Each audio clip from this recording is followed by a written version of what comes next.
भाजपा प्रदेश प्रवक्ता विवेक शर्मा ने सेब बगीचों के कटान पर सरकार पर हमला बोलते हुए कहा, हिमाचल प्रदेश उच्च न्यायालय ने फलदार पौधों को वन भूमि से हटाने के आदेशों का पालन कर रही प्रदेश कांग्रेस सरकार अर्थव्यवस्था के साथ साथ जन भावनाओं का गला भी घोट रही है।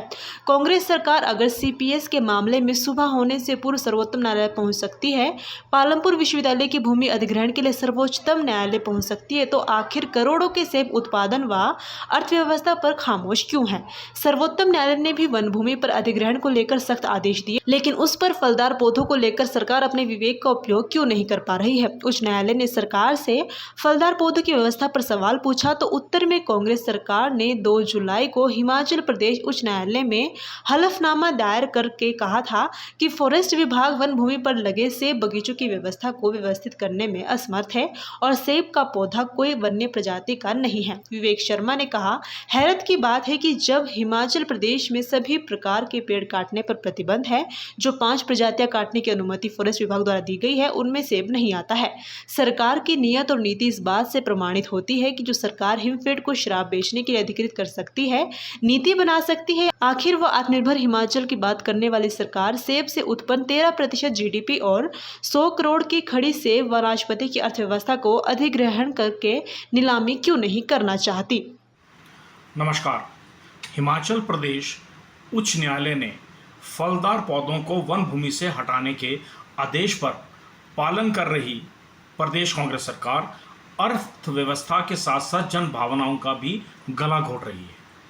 कांग्रेस सरकार अगर सीपीएस के मामले में सुबह होने से पूर्व सर्वोच्चतम न्यायालय पहुंच सकती है, पालमपुर विश्वविद्यालय की भूमि को पर्यटन के नाम पर अधिग्रहण न होने पर उच्चतम न्यायालय के विरोध में 24 घंटे में सर्वोच्चतम न्यायालय पहुंच सकती है, तो आखिर करोड़ों के सेब उत्पादन व अर्थव्यवस्था पर खामोश क्यों है।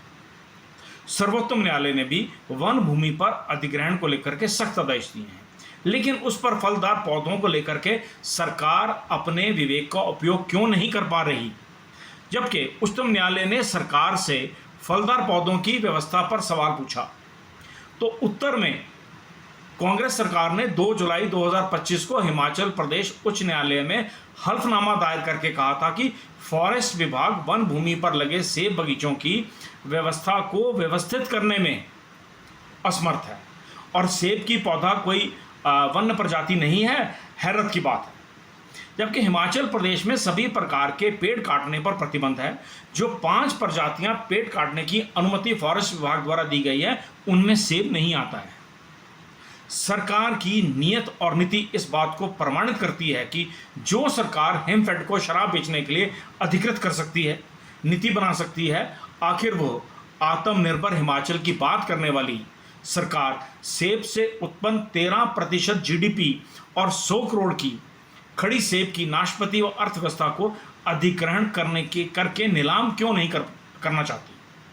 अगर फॉरेस्ट कारपोरेशन चील के पौधों पर कोन, जिसे हम कुपियां कहते हैं, लगाने के ठेके दे सकता है, तो सरकार भूमि पर फलदार पौधों को सरकार क्यों नहीं बेच सकती। और सरकार में बैठे हुए भ्रष्ट अधिकारी और सेक्रेटरी अगर 10 लाख के सेब राजस्थान और दिल्ली पहुंचा सकते हैं, तो नीति बना करके सचिवालय से मुख्यमंत्री कार्यालय यानी कि सड़क के इस पार से उस पार क्यों नहीं भेज सकते। जनता सब समझती है। हम हिमाचल और हिमाचलियत दस्तावेज के पेज नंबर 13 के क्रम नंबर 1 में खेती और बागवानी में कांग्रेस ने दावा किया था कि सत्ता में आते ही कृषि और बागवानी कमीशन का गठन किया जाएगा। आज कहां है कमीशन। सरकार दावे करती है भांग की खेती के। क्या सरकार सुनिश्चित कर सकती है कि भांग की खेती वन भूमि पर नहीं होगी। सत्य यह है कि एक क्षेत्र विशेष के लोगों को प्रताड़ित करने का ये एक संयोजित षड्यंत्र है। फॉरेस्ट विभाग 400 एकड़ भूमि पर फलदार पेड़ काटने के लिए कश्मीरी लेबर को ठेके दे रहा है। अरे भाई, बिलासपुर से वन काटू बुला लेते। उच्चतम न्यायालय में प्रदेश का पक्ष रखने में असफल रही सरकार हिमाचल प्रदेश की संपत्तियों को नुकसान पहुंचा रही है, चाहे वो 18 होटल का मामला हो या हिमाचल प्रदेश में हिमाचल भवन का मामला हो। जिस न्यायालय के आदेश का हवाला देकर जनता को भ्रमित किया जा रहा है, उसी न्यायालय के अनेक आदेशों को नज़रअंदाज भी किया जा रहा है। कर्मचारियों से लेकर सेवानिवृत्त कर्मचारियों की प्रमोशन, वित्तीय लाभों, हुए अनेक फैसलों को सरकार नज़रअंदाज करती है और कई मामलों में तो न्यायालय ने कॉस्ट भी लगा चुकी है।